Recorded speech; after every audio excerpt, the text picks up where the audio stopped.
everybody. We are here at the September 4th, so we're just beginning the month here, and everybody's back to school and back in gear ideally, and looking forward to winter. Boy, I'm all excited. I can't wait. And meanwhile, we're going to have some fantastic people coming up. And so just to give you a little preview, we're going to talk about that in a moment. But before we do, just to kind of fill a little bit of this time here, one of the things you're looking at, this is our official LinkedIn page. And so you're certainly welcome to join this, and there's a lot of stuff that we announce on here all the time and so on. So I would certainly encourage you to look for us and sign up for us under the Freedom Hub Working Group. We also have our own channel, and so this is, before I do that, let me start here. So this is the group's link for people to join, although we're going to have a new one. So starting this next week, we're going to be on Zoom. So when the notice goes out on Monday, and every Monday the notice goes out, this is what it appears to like in your email. It will tell you, who was coming up for the forthcoming Wednesday and who was attending the last Wednesday. So this coming Monday we'll be talking about today. And also we'll be giving out the new link, and we're going to be aggregating everybody over to the new Zoom connection. So you'll see that. But just as we've said in the past, you can also go see our channel. So we actually have a channel at the moment on Brighteon, which is the free market competitor to YouTube, for those that are unaware of it. And here we are on it right here. So this is our site, and you'll see we have all of the videos that we've been conducting are on here. And this goes back for a better part of a year, and there's some really fantastic stuff on here. So if you haven't seen it, I would encourage you to come back here and spread these links around us. We've been hitting the front page depending on which videos, because we've had some fast views and some high views on certain ones and low views on others. But it's driven us to the home page of Brighteon, where we've actually been on this opening page. We're like in the popular channels list over here, or one of the videos pops up over here. So if you drive some traffic to us, it's an advantage all the way around. Now also, we're sponsored by Freedom Hub, so this is part of this disruption that Charles and I are engaged in. So this is based on stuff for consumers, for doctors. There's a lot of different stuff on here and a lot of really interesting things for you to bite into. So we'd encourage you to go there and take a look, see. Coming up, let's talk about that for a quick minute. Oops, sorry, meant to go to the screen here. Charles, why don't you give a quick preview of who's coming up after today's event? Sure, Jeff, and thank you, and welcome, Richard and Barbara. We always preview the next month's guests each Wednesday, so we're going to continue the 9/11 theme on 9/11 next week with an up-and-coming scholar, John Whitehead from the Rutherford Institute near me in Virginia, in Charlottesville. He's going to talk about lost liberties, and I think Bumper Hornberger's daily email today from the Future of Freedom Foundation has the article that he's going to present. He really itemizes fantastically all the liberties lost since 9/11. Then we're going to return to an old issue on transportation upgrades, and the question is, why are so many local regional airports that look so nice and fancy empty? And why are all the hub airports so jammed? We'll have a Competitive Enterprise Institute scholar, Mark Scribner, explain why. And then we're going to return to a theme we started last week with John Tamney on the future of work, on how pursuing your passion can become your job, and it's a wonderful promise of the future. But labor laws screw workers, as the well-known Donald Boudreaux from George Mason's Economics Department will present. And finally, a month from now, we'll have the founder of the Independence Institute, David Thoreau, give us a broad overview of where we are Liberty style. That's our preview, Jeff. Fantastic. So as you can see, it's a pretty interesting mix, and we've got more stuff coming through after these. So I would say just stay tuned. And if you miss and can't get that Monday notification for whatever reason, go over to the channel. You'll be able to see all these videos. They get posted every weekend when they get started.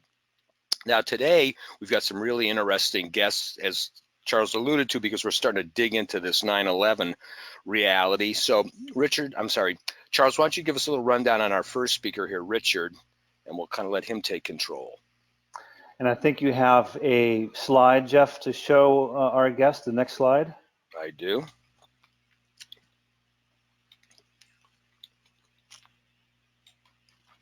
I have a couple different ones here. There we are. So I see half of the slide, but that's Barbara Honegger there. That's showing below the medical cost sharing advertisement. And Barbara will come on after Richard, whose video we are now seeing, Richard. So you are now live on camera. You're not. And Barbara is a board member of the Lawyers Committee for 9/11 Inquiry and a former White House policy analyst and a former senior journalist at the Naval Postgraduate School. She'll be coming on after Richard Gage, who is a member of the American Institute of Architects and a founder of the group Architects and Engineers for 9/11 Truth. Most folks should know Richard. He's been the main insider in terms of the industry of buildings, who has complained about the government's explanations with good reason. So he's always had that air of credibility. So we're very excited to hear from Richard first. Jeff? Okay, Richard, I'm going to turn the system over to you here. Hello, everybody. Glad to be here. Perfect. Barbara and I are both very honored to join you. And so we have about 20 minutes for my section. I'm going to give you a brief overview of the destruction of the third tower on 9/11. There's a lot of reasons we focus specifically on World Trade Center Building 7. And let's just jump right into it. So tell me when you can see my screen. You see your screen? I can see your screen great. Hey, perfect. All right, let's jump. Most people don't even know about World Trade Center Building 7, the third worst structural failure in modern history. Here it is, 100 feet away from the North Tower. Looks small compared to the Twin Towers, doesn't it? But this is easily the tallest building in most of our states, 47 stories. Part of the World Trade Center complex. Now, it wasn't hit by an airplane, yet it was the third tower to collapse on 9/11. Came down about 5:20 in the afternoon. Here it is shown doing just fine after the Twin Towers had collapsed, but we have a major collapse coming up 7 hours after the Twin Towers, and I'll show that to you right here. There we go. Huh. Looking for that video to give you the sense of that collapse. This building collapses in 7 seconds, uniformly, symmetrically, into its own footprint. And let's try that again. Here.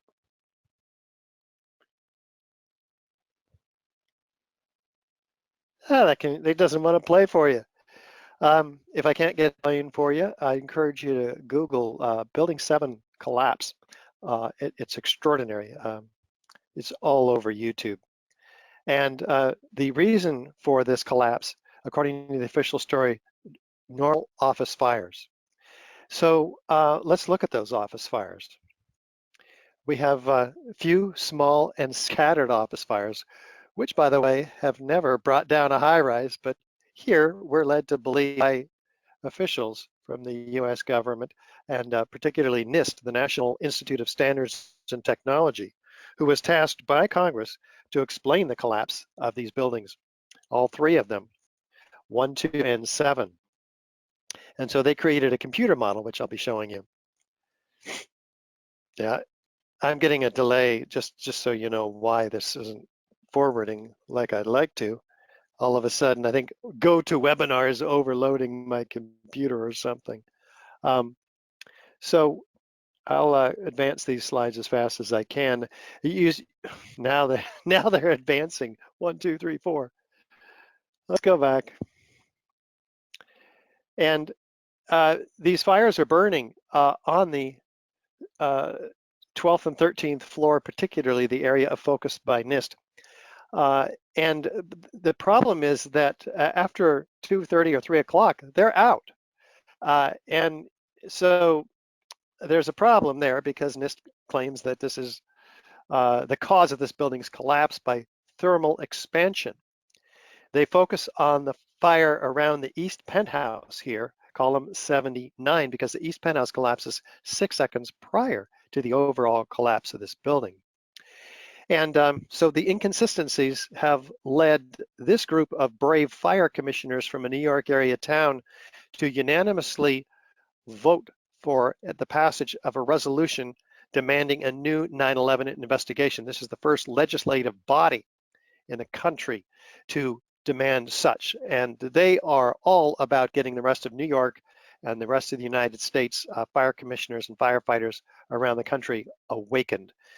They'll be going with us to the New York presentation on September 7th, Saturday night, afternoon, 3 p.m. And they'll be joining us and several other brave souls like William Binney, whistleblower from NSA, Mark Crispin Miller, at that venue.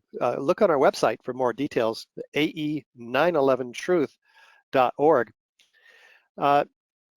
What they're concerned about, among many other things, are the incredible inconsistencies in the NIST report, which cites a complete overwhelming failure of the structural steel system due to a local collapse.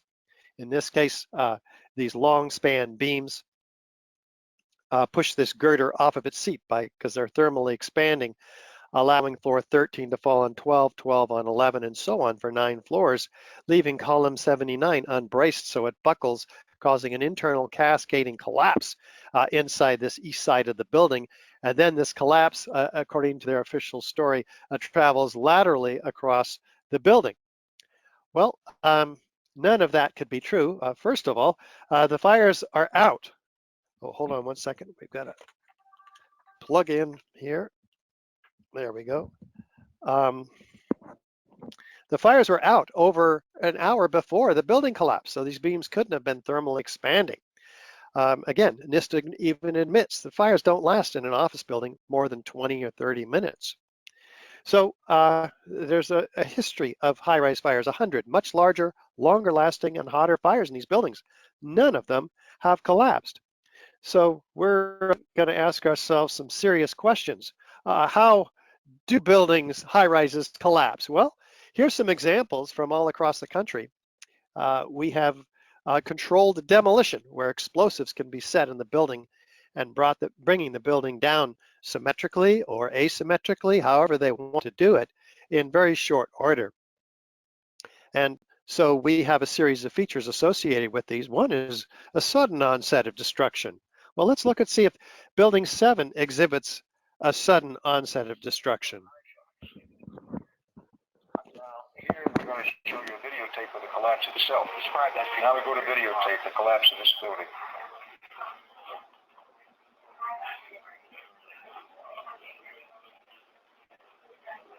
It's amazing. Amazing, incredible that you were. For the third time today, it's reminiscent of those pictures we've all seen too much on television before, when a building was deliberately destroyed by well-placed dynamite. Well, that's pretty prophetic on the part of Dan Rather, who never spoke these words again. We haven't even seen Building 7 collapse on TV. It's just not, except for 2 or 3 occasions. One on the day of 9/11 and a couple after that. Why? Has this been systematically suppressed? Most architects and engineers, in fact, know nothing about the third worst structural failure in modern history. Does the building go straight down? Here's another feature of controlled demolition. Let's take a look.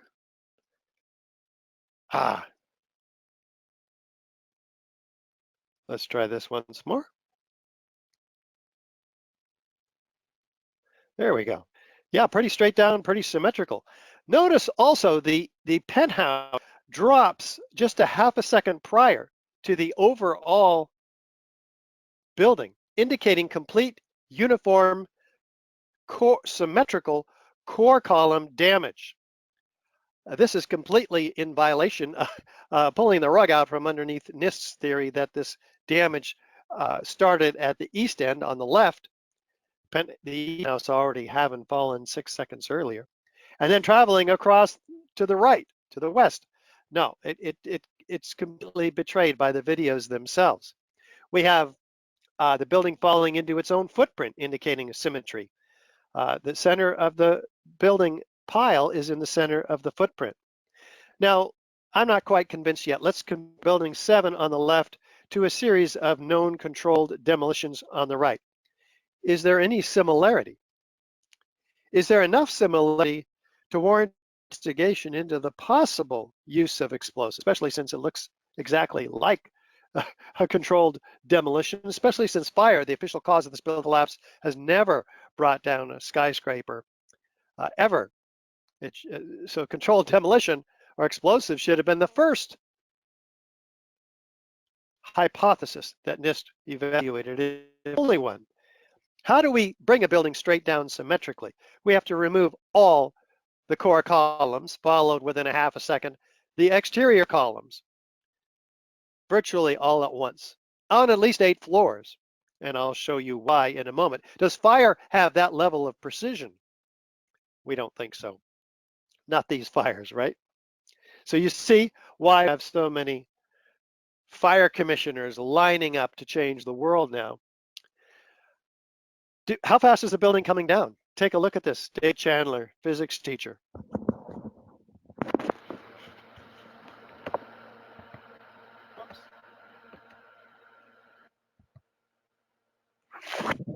We don't have this video. But what David has done is shown us that the building comes down at free fall acceleration for a third of its 7-second fall. Wait a minute. A building can't collapse 8 stories all at once without those 8 stories, something happening to them. They're 3 to 5 times stronger than they needed to be to hold this building up for the life of it. Where did that structure go all of a sudden? And is it responsible for the total dismemberment of the steel frame? Yeah, this is a 47-story moment-resisting steel frame structure. Columns and beams very rigidly welded to each other. If there was any collapse, it might have fallen over. We'd have huge chunks of building that we'd be seeing, such as we see here in these buildings that fell to natural causes, in this case due to earthquakes, where the columns and beams are not severed one from another. The concrete is not pulverized to a fine powder. You can recognize a building at least damaged, but at the bottom. Do we have sounds of explosions heard by witnesses? Well, we have Sham Sunder telling us no explosives were found. Later, they acknowledged they never looked for explosives, but we have witnesses of explosions. Here's one. And then it was like another 2-3 seconds.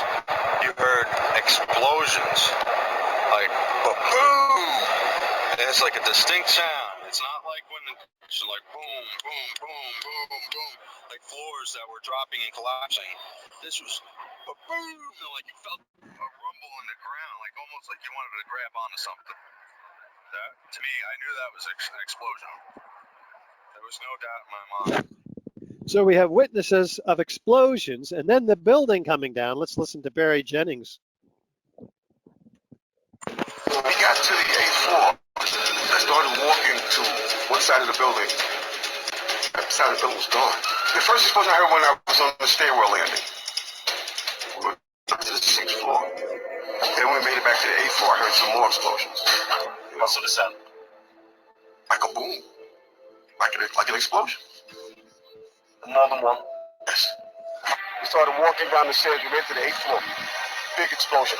Threw us back into the 8th floor. When we get outside, police officer comes to me and says, you have to run. We have more information of bombs, so you have to run. Information of bombs like these from these first responders, this testimony. Oops. Yeah, the video is going slower today. In the late afternoon of 9/11, these first responders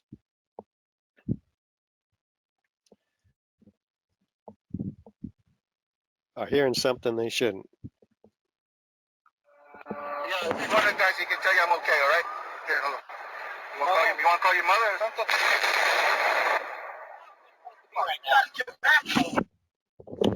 So,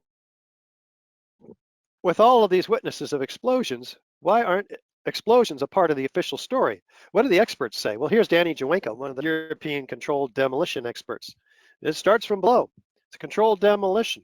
Team of experts did this. Professional work, without any doubt. Several, like 100 structural engineers, signed on to the petition demanding a new investigation at AE 9/11 Truth, one of 3,000 architects and engineers. A localized failure in a steel frame building like World Trade Center 7 cannot cause a catastrophic collapse like a house of cards without a simultaneous and pattern loss of several of its columns at key locations within the building. And of course, we're just giving you an overview here. This is a 4-hour presentation chock full of all different kinds of evidence, including the Twin Towers, which I encourage you to get online with our video, 9/11 Explosive Evidence, Experts Speak Out. Listen to these mysterious construction workers walking away from Building 7, hearing an explosion over their shoulder, looking back at the building, and then looking straight into the CNN camera and saying this. Keep your eye on that building, it'll be coming down. Building is about to blow up, moving back. All right, guys. Here we go, looking back. It's a building to blow up. Flame, debris come down. The building is about to blow up, flame and debris coming down. How do they know? And what did Kevin McPadden say here before he heard those explosions? Listen to this. He's listening to a radio held in the hands of a Red Cross worker because they're all held back about 6 blocks, and this is what he hears. He took his hand off, and you heard 3, 2, 1. Do buildings come down to countdowns?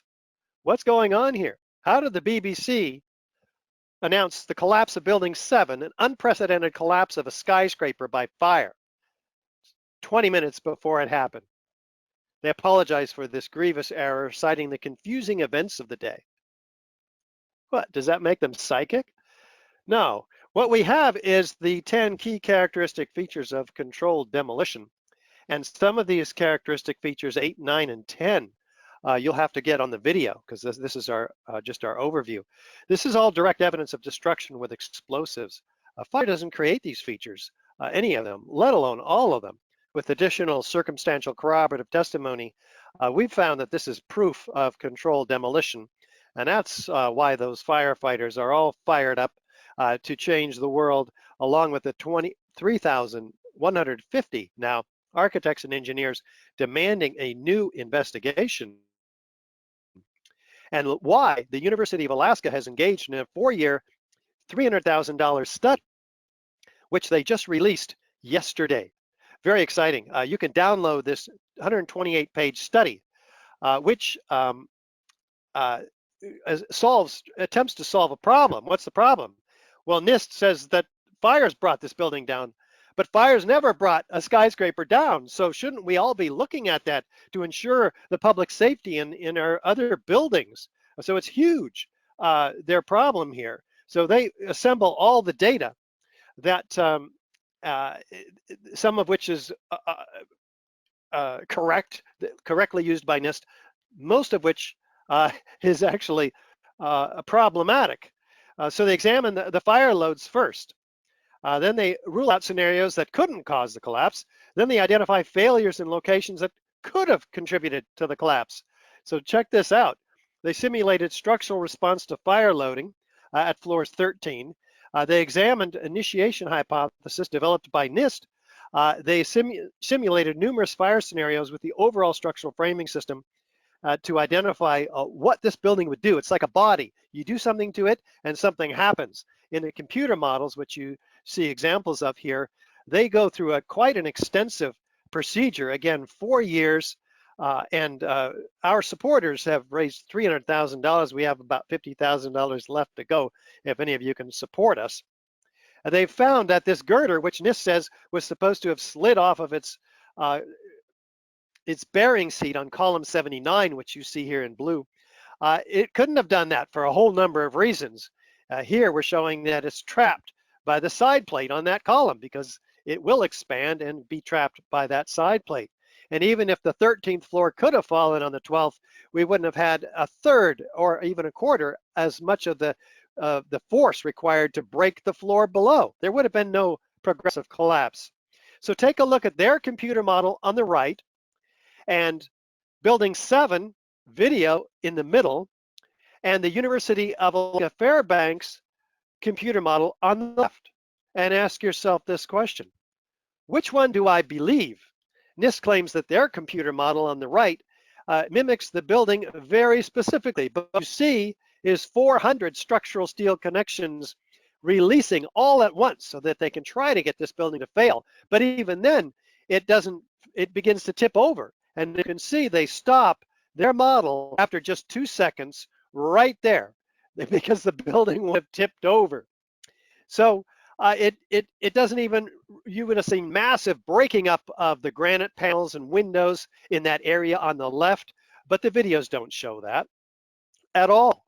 What they did is they created an infinitely stiff set of building components on the right, and this is all discussed by NIST in their findings. What did they find? The NIST overestimated the exterior wall rigidity because the exterior walls were flexible. They weren't rigid, which means that the movement of that girder would have been in the opposite direction, toward the east, not toward the west. This is actually huge when you look at, because the whole NIST initiation of collapse scenario involves this girder being pushed off of its seat toward the west. So it wouldn't have been an issue at all, is what NIST was what UAF finds. University of Alaska Fairbanks. Professor Leroy Hulsey is the chair of the Department of Civil Engineering there, one of the top forensic structural engineers in the country. He and his team of PhD graduates are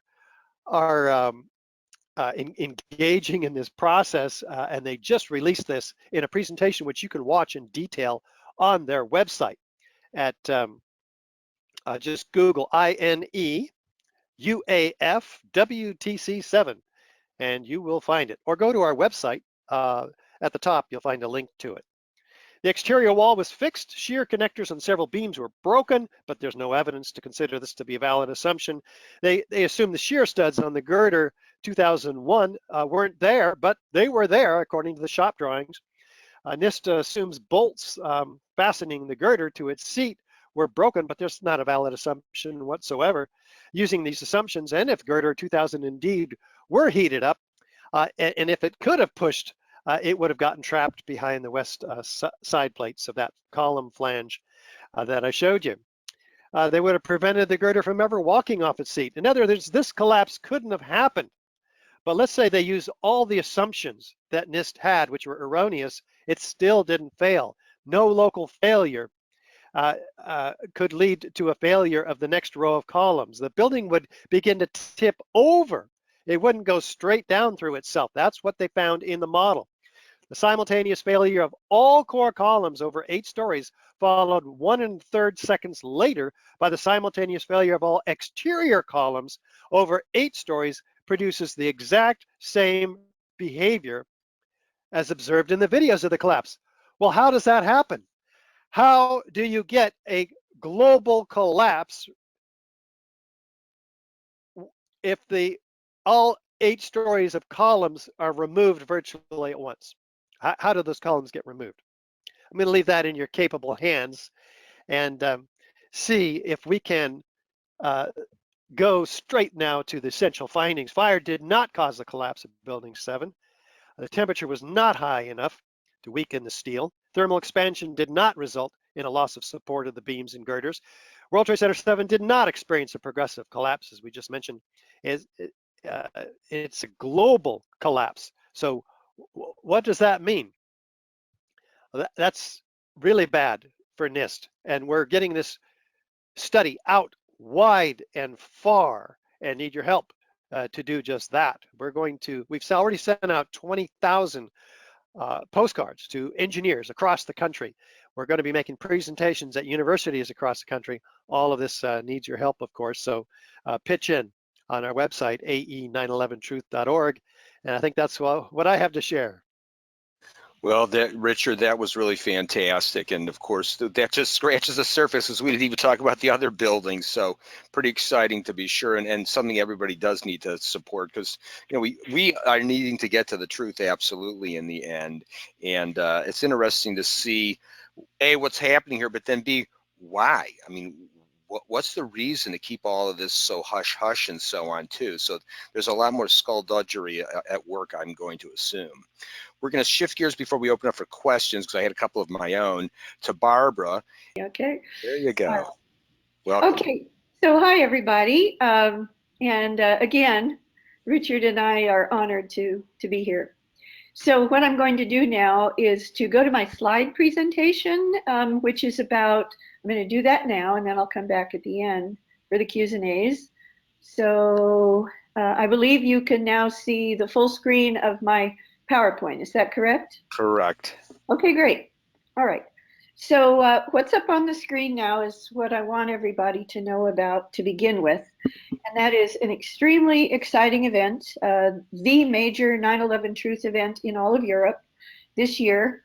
I am the co-producer and co-organizer of this event with Jan van Aken, who is the leader of the 9/11 Truth Action Project, also known as 9/11 TAP, TAP for all of Europe, and a very close friend and colleague of Richard and mine.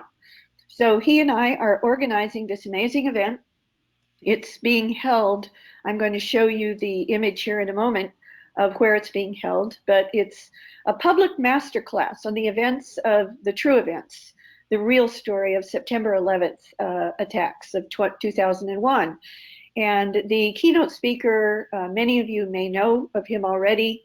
He is extremely popular in Europe. He fills huge theaters and concert halls, Dr. Daniel Gage-Architects.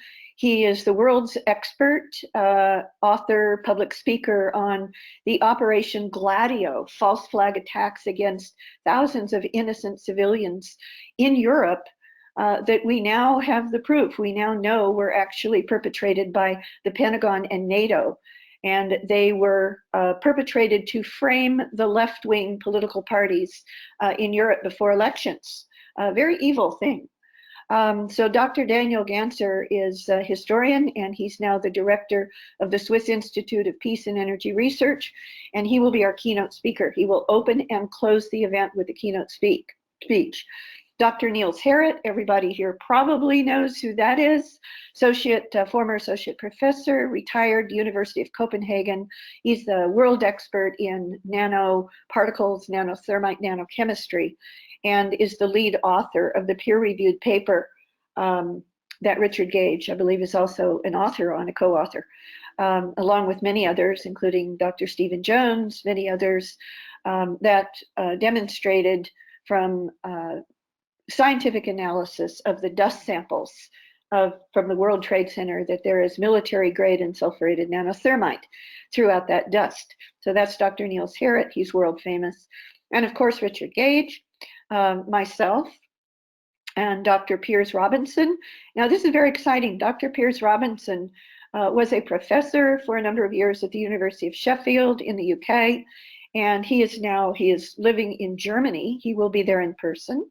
And he has now left that academic position to focus full time. He founded the academic working group on propaganda and the 9/11 so-called war on terror. He's doing that full time now as an independent academician. And then there are three of us from the board of the Lawyers Committee for 9/11 Inquiry, our litigation director, Mick Harrison, an attorney, the founding president of the Lawyers Committee and an attorney, Jane Clark, and myself. I'm also on the board and an officer on the board. And then we have a 40-year Swiss engineer from the Zurich area, Jan Andre Zaba, as well. And we've also added to the program George von Hautz, who has done over 75 public presentations on 9/11 Truth, and has already scheduled another 25 or 35. He is full-time getting 9/11 Truth out throughout Europe, and he is based, as I recall, in the Netherlands. So this is a very exciting event. It's being held at the Volkshaus in downtown Zurich, which is the largest auditorium downtown Zurich. It seats almost 1,000 people. So now I'm going to try to, I'm wondering why my slides don't forward here. I don't understand. Oh, there. You know what? It took a while. It took a little moment. So I now have up on the screen, and you saw this, I believe, at the beginning of Richard's presentation as well. Richard and I used this wonderful logo for our joint speaking tour in Europe and London a year ago in May. Every nation, every citizen for 9/11 truth and justice. And now I'm going to try to forward. There we go. So why does it matter to go to Europe? Well, it matters because there were some 80 nations whose citizens were mass murdered on 9/11. So the almost 3,000 victims of the 9/11 attacks at all of the sites and on the airplanes were not all from the United States by any means. They were from almost all over the world, including many countries in Europe, about 24 in the UK alone. So this is a map of all the countries that had victims of the 9/11 attacks. So this is a world attack. This is a photograph that Richard and I used in our joint speaking tour a year ago, May. And what you're looking at, believe it or not, is the main foyer of the new NATO headquarters outside Brussels, Belgium. And what you see there is, yes, it's what it looks like. It is part of one of the columns, or maybe they're the girders. Richard can correct me on this. But anyway, a major piece of the twisted steel from the destroyed World Trade Centers on 9/11. And it has so-called pride of place as a memorial to the lie of who attacked America on 9/11, right there in the main foyer of the NATO headquarters outside Brussels. And that is President Trump with the then, I believe, still head of NATO, opening the new headquarters about a year ago, a little bit over a year ago. And this is the Volkshaus in downtown Zurich, Switzerland, where you can see Volkshaus there on the front of the building. This is where we will be holding this incredible event that is on September 11th itself. It begins at 1 p.m. and goes to 7:30 or 8 p.m. with all of the speakers that I mentioned and showed you in the flyer. And this is the inside auditorium of the Volkshaus, where we will be holding this event on September 11th. The event will be live streamed. So in a moment, I'm going to give you the website so that you can go and get your live stream tickets if you're not able to actually attend. But maybe there's somebody here from Zurich or Germany or Austria, and you might be able to go, and we'll give you the place to get the tickets, both in-theater tickets and live stream tickets. I'll be giving you that web link in a moment. So these are our speakers. This is our keynote speaker, Dr. Daniel Ganser, who is at the University of Basel in Switzerland. He will be live in person, opening our event and also the keynote at the end of the event. This is Niels Harrit, Professor Niels Harrit, who will be speaking in person. Richard Gage, of course. Now, Richard is going to be speaking by remote link because within a few minutes of finishing his presentation by live remote link in Zurich, he's going to have to race off to the National Press Club in Washington, D.C. for the Architects and Engineers press conference there, which is going to be a very historic event. This is Dr. Pierce Robinson, who will be speaking in person. I mentioned him before. This is our Lawyers Committee for 9/11 Inquiry, Litigation Director, Attorney Mick Harrison, who will be speaking by remote link. And this is the founding president of the Lawyers Committee, Jane Clark, who along with Mick Harrison will be speaking by remote link. And this is yours truly, and I will be there in person to introduce Mick and Jane and to MC the Lawyers Committee update part of the program. This is the Lawyers Committee website. It's www.lc, that stands for Lawyers Committee, www.lc4911.org, where you can see all of the Lawyers Committee's filings. We have, and I'm going to be getting into a short update on that and more in the Q's and A's when you have it here in a moment. But that's a very important website to go to. And in the horizontal menu across the top, there are little pull-down menus from that horizontal menu. And in those pull-down menus, you will see all of the filings, the legal filings that the Lawyers Committee has made that I'll be summarizing here in a moment. And this is another one of our speakers. This is Swiss Zurich area engineer of 40 years, Jan Andre Zaba, Z-A-B-A. I believe that's a photograph of him in Australia recently. And this is Jan van Aken. He's in the center of the photograph with another gentleman who was at Richard and my joint speaking tour. This was from our Brussels, Belgium venue in May of 2018. And that's Jan van Aken, who's my co-producer and co-organizer of the Zurich event there in the middle. And he will be there in person to MC the event with me. And what's now up on the screen, I just wanted to alert people to the importance of this. I'm not only going to be emceeing the Lawyers Committee portion of the program in Zurich, but I'm also going to be making a major address, a separate address, as an independent researcher, not on behalf or as part of the Lawyers Committee. And what I'm going to be doing is drawing out in detail the parallels between the real story at the World Trade Center and the Pentagon on 9/11. And believe it or not, most people don't know this in the movement, but the real story at the Pentagon, the one that matters, is exactly the same, or parallel to, almost exactly the same, to the real story at the World Trade Center that Richard and architects and engineers has so brilliantly publicized and pulled together and compiled over these last 15 or so years. The real story at the Pentagon is also pre-placed inside the building explosives.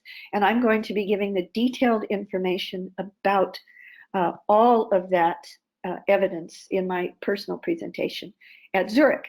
And just for everybody's information, there will be a professional video of the event. It will take about a week and a half or 2 weeks probably for our professional videographer to insert all of the PowerPoint slides so that they're very clear and visible. And then we will put it up on YouTube, and I will let you know, I will let everybody know how to get that professional YouTube. But you can watch it by live stream if you buy a very inexpensive live stream ticket. I think it's about $10. By the way, when you go to the website, and let me go back to the very beginning, because I want to give you the web address for the Zurich event. It's very important. You will find the program there with all of the speakers. You will find the presentation summaries of all the speakers, the bios and the photos of all the speakers. Most importantly, the program. And also important, a link right there at the top, actually three places on the homepage to purchase your tickets, whether you're able to be there in person or live stream. And you just, I think it's called, the link is called, the button is called Order Tickets here, or something like that. And you click on that. Don't worry about the fact that the ticket prices are in CHF, which is in Swiss francs. You just click on that, you use any card, a debit card or a credit card, and it will automatically be translated from dollars into Swiss francs, and I'm told that it's about comparable. So we're making the event very inexpensive, only the equivalent of about $2 for students, university students, and we're reaching out to the universities in the Zurich area, and only about $5 for the general public and about $10 for the live stream. With the time difference in the United States, it's going to be very early in the morning. We start at about 7 a.m. East Coast time, about 4 a.m. West Coast time, and you can get your time in the middle time zones. However, if you do get a live stream ticket, you're not able to see it live, the video will be up via the live stream link for the ticket price for the live stream for, I believe it's about 2 weeks, something like that. Okay, now going back to where I was, and that's here. And I just wanted to piggyback a little bit on Richard's presentation. And this is a famous slide of column 79 in World Trade Center 7. And of course, the official story is that everything happened on, I believe it's the 13th floor, right there at column 79. And we had a failure of a single column on a single floor, and it somehow brought down the whole building in its own footprint. That requires all columns to be removed simultaneously, of course, in near free fall speed for about a third of the collapse. And of course, that's physically impossible. I just want to point out that a good way to talk about this to laymen, to people who don't know anything about World Trade Center 7, is think of column 79 as the magic column, just like the magic bullet in the Kennedy assassination, right? It's the bullet that couldn't possibly have, bounced around 3 or 4 times and gone through 2 people's bodies and finally killed Kennedy. That's a physical impossibility, just as the magic column 79 is a physical impossibility for World Trade Center 7, which is the official lie. This is just a slide to remind everybody of the consequences of the lie of who attacked our country on 9/11. Massive consequences, millions of people displaced and killed as a result of the 9/11 wars that are continuing to this day based upon the 9/11 lie. The 9/11 lie has killed millions, whereas the 9/11 attacks only killed a little under 3,000 people. So my last slide is to remind you why we're doing what we're doing. Richard and I know that all of your viewers and your colleagues and friends and family, I'm sure if you've spoken to them about this, know that we're doing what we're doing because we believe the very fundamental level that getting 9/11 truths to a critical mass of not just the American but the world public will result in finally peace and the end of the 9/11 wars that are continuing to this day. So I thank you very much for your attention, and we can move to the Q's and A's, I think. That was perfect. That was very good. Appreciate that. I was going to kick over here for a quick minute to our side for a minute. So yeah, that was good. Just as a quick observation, just that I had made at the time that all of this took place was when the 2 main towers went down, that looked rather odd, the way that they collapsed, even though they were inflamed at the top. But the other one, the minute I saw it, I said, well, that's a control thing. I've seen a million videos through the years. They're always fun to watch, those little collapse videos of like lighthouses and silos and all different shapes, and they all come down exactly that same fashion. So as soon as you saw that, you said, well, that's what happened there, because there wasn't any fire visible. Like you said, I didn't even know there were some lower floor ones, but for something to come down like all those flames in buildings you show that didn't collapse, that's what you would anticipate. They said the flames brought it down, and again, why would it collapse so spectacularly?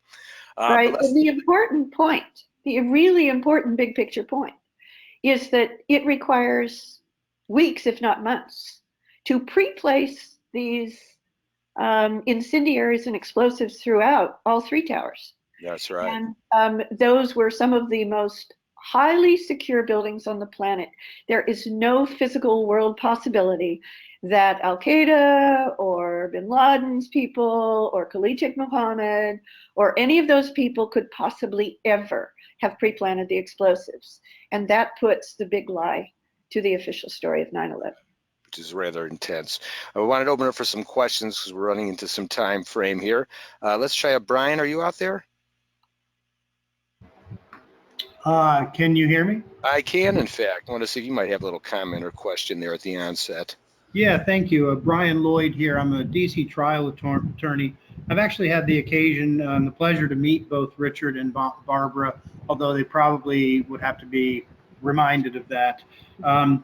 A quick couple questions for Richard. Actually, first to the moderator, because I have about 4 or 5 questions for each, and I don't want to dominate. Perhaps I could ask a question and someone could come back to me, or should I just pick a question or 2? Pick one, or let's say, and then I would say if you want to send some stuff along, we'll get you guys connecting off camera a little bit there in that regard.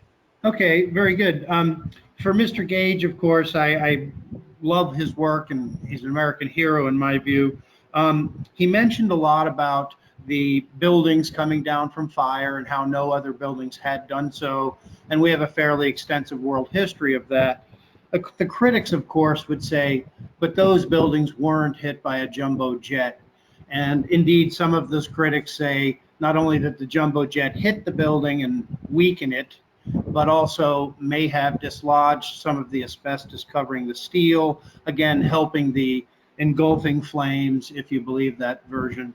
How do you respond to the idea that the examples you used of other buildings on fire, steel buildings that didn't collapse, that weren't hit by a jumbo jet? Well, there are 43 videos, very independent videos, most of them, of the planes hitting the towers, first of all. So there are dozens of eyewitnesses, and we are producing an FAQ on the subject, which was now delayed until October. The damage assessment of the steel in the photographs is consistent with the impact of an airplane. The evidence goes on and on. They're probably not the airplanes that were said by the government to have hit the building. That's a whole other story, which planes hit these towers. So the collapse of the towers are divorced from the airplane impacts by an hour to an hour and a half. So a lot of people associate the collapse of these towers due to the airplanes and the mass explosion of jet fuel, but even NIST acknowledges that most of that jet fuel, 90% of it, was burned outside the building. The rest of it, 10%, was gone in just 10 minutes. So for an hour or more, we have normal office fires, which is what the official story tells us is responsible for the collapse of these buildings. But as you'll see when you go to our video, 9/11 Explosive Evidence Experts Speak Out, the documentary free on YouTube, 9/11 Explosive Evidence Experts Speak Out, you'll see lots and lots of evidence of explosives at the towers and incendiaries with thermite, as Barbara mentioned, nanothermite, which is a peer-reviewed paper, 25 pages in the Bentham Open Chemical Physics Journal, which proves how this building came down, because this unignited residue of thermite is in all the World Trade Center dust, along with the ignited residue of thermite in the form of these previously molten iron microspheres, billions of them, which are found ubiquitous in all the World Trade Center dust by the U.S. Geological Survey and R.J. Lee. And they define that this is elemental iron. Well, where did it come from? Where did 10,000 tons of elemental iron come from? So we didn't have time to get into all that today. Thank you. Thank you, Mr. Gage. David, I see you've got your hand raised. Thank you, Jeff. This is David Demers with Roads to Freedom Foundation. I'd be interested to hear about any examination that your groups did of the motivation and biases on all sides of this issue, including those who back the official line, who deny conspiracy, those who claim conspiracy, whistleblowers, etc. Turn that one over to Barb. Now what do I do to go on the screen, Jeff? Click your camera. A little. Oh, little okay. camera. I guess that's on you. I'm not really sure what your question is, frankly. You mean you're asking us to guess why detractors say and do what they say? Is that what you're asking? Exactly. So you've covered quite a bit of physical evidence. And of course, we know that motivations and biases always play a role in these types of situations. And I'm just interested to see if you have examined those. Well, you're asking for an opinion. It's a very informed opinion, and I'd like to hear Richard's as well. Interesting, Richard, you knocked that over to me. Anyway, I'm going to give you my informed opinion. I think that for most of the general public, it's too frightening to contemplate. It's too frightening to contemplate. It's as if you're a child and your father has just murdered your mother, for instance. This is a highly emotional, traumatic thing to even consider what really happened. So I think that that is the crux of it. I think that it's the crux also of why most of the 9/11 victims' family members still don't want to go there, that it was an inside job. Very few do. And thank goodness Bob McIlvaine and his wife, I believe her name is Helen, that the McIlvaines, who lost their son Bobby at World Trade Center 1 on 9/11, that they have the sole courage to face the facts and move forward to go to 9/11 justice. By the way, I don't think I did earlier. I'm not sure if I mentioned the website for the Zurich event, which that's very important for people to go to.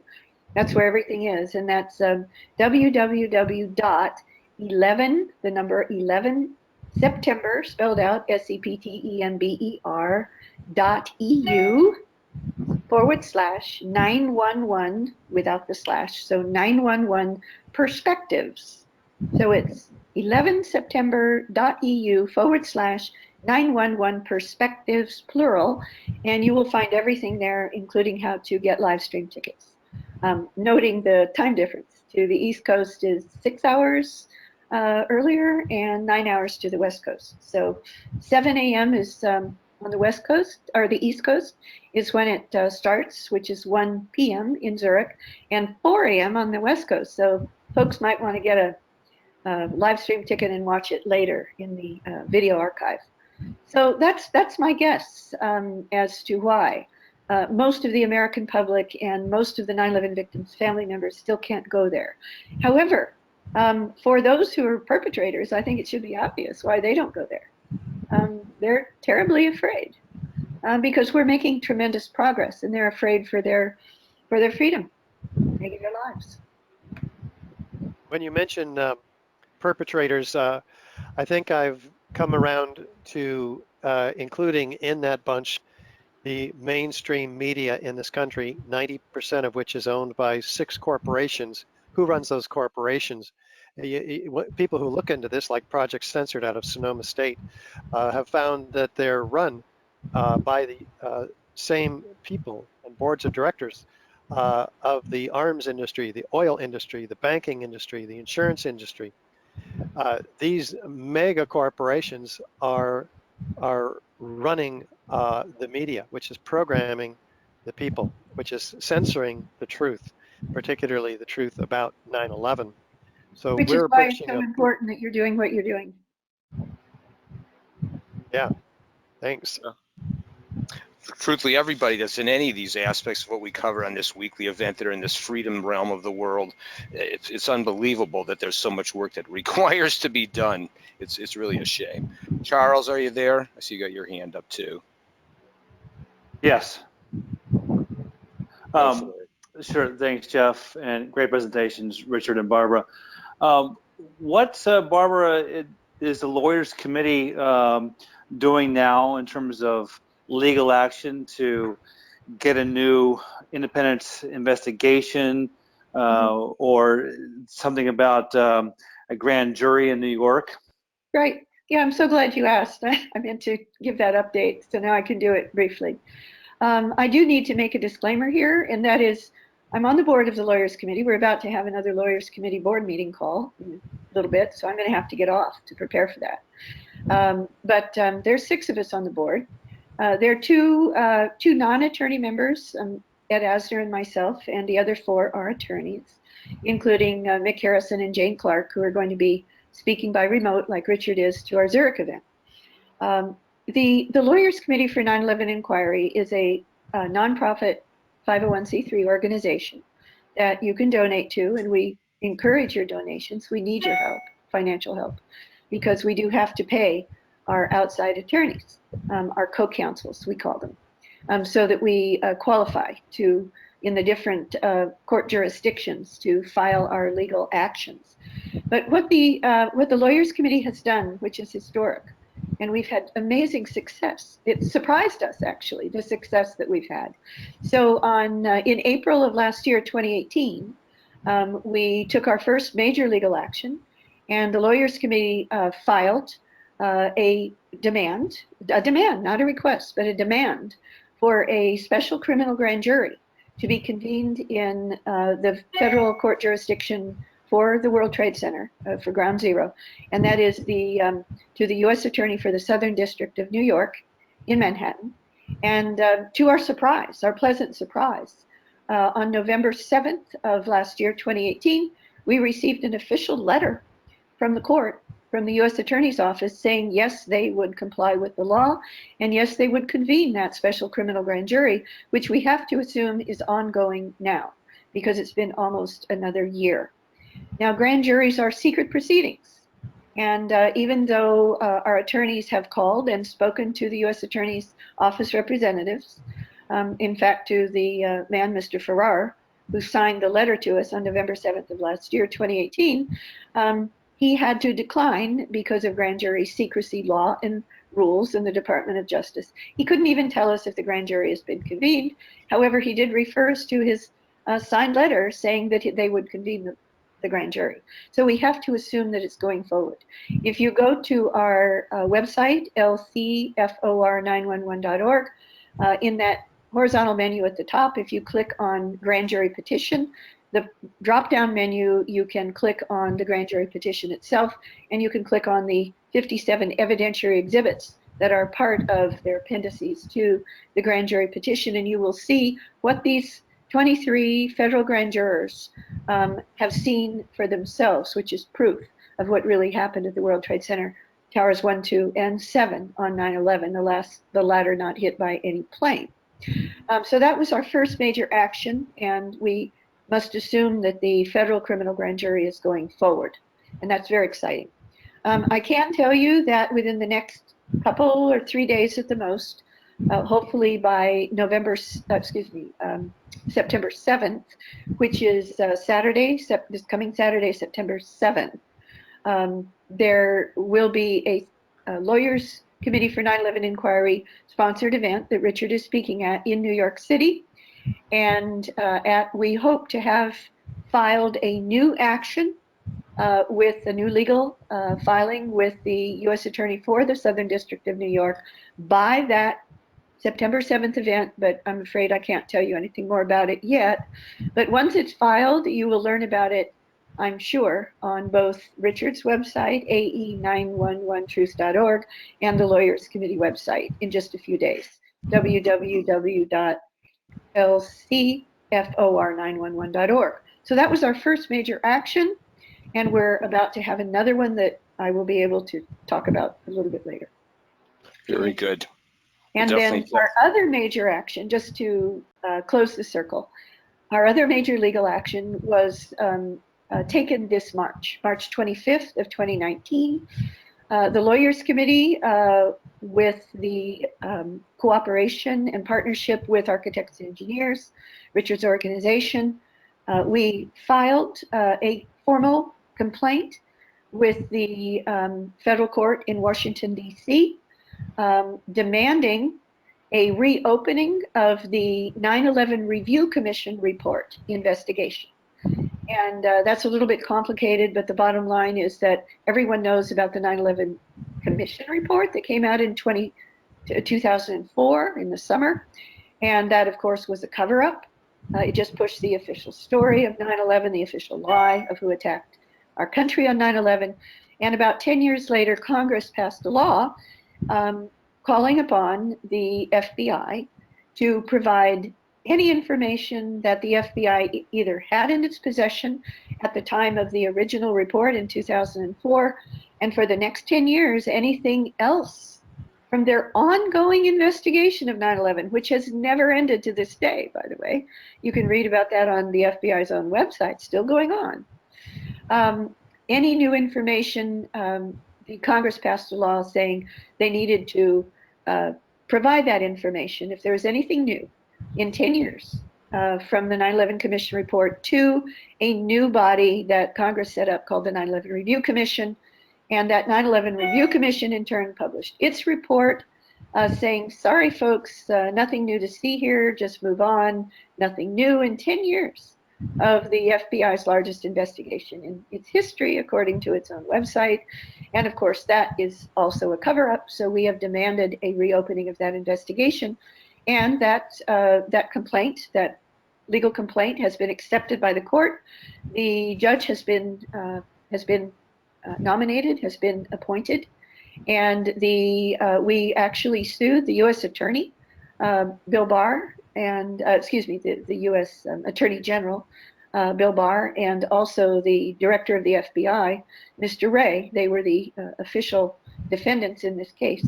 And they have, as expected, a few weeks ago, they filed this month, or last month, they filed a motion to dismiss, which we are about to file our response to.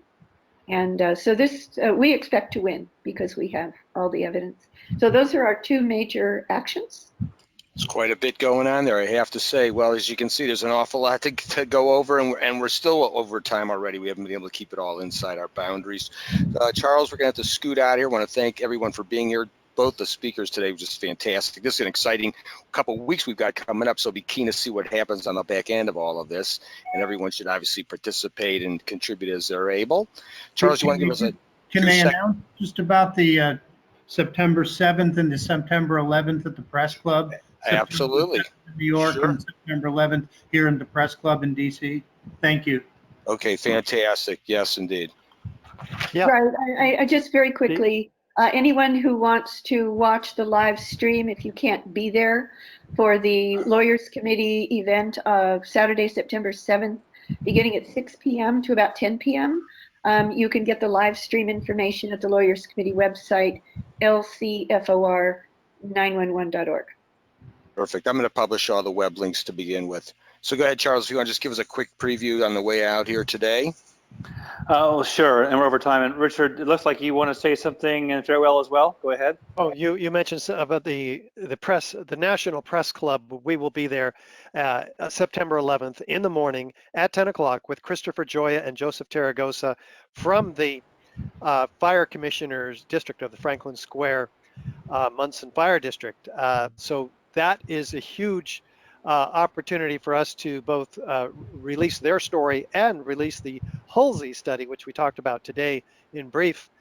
Then we will be in Congress all day, that afternoon and the next day, meeting with dozens of congressional representatives with these fire commissioners in full uniform. It's going to be a powerful, powerful time for us in the 9/11 Truth movement. And it's live streamed, correct? Your press conference will be live streamed by on your own website, ae911truth.org. Yeah, that feed will be carried from the National Press Club staff. So be sure to check at the top of our website for the schedule for all these details. Fabulous. Charles. Good. Yes. So wonderful, Barbara and Richard. Thank you. And Jeff, again, for everyone. Also at 4 p.m. on 9/11, September 11th, next week, Wednesday, 4 Eastern, we'll have the same topic, but basically the slide Barbara showed about the implications of that day, the lost liberties, and of course the loss of life and everything else, with John Whitehead from the Rutherford Institute. So please come back at 4 Eastern for John Whitehead. And then in 2 weeks, we'll have, ironically, a report on making the airports more useful. They certainly weren't useful that day so many years ago.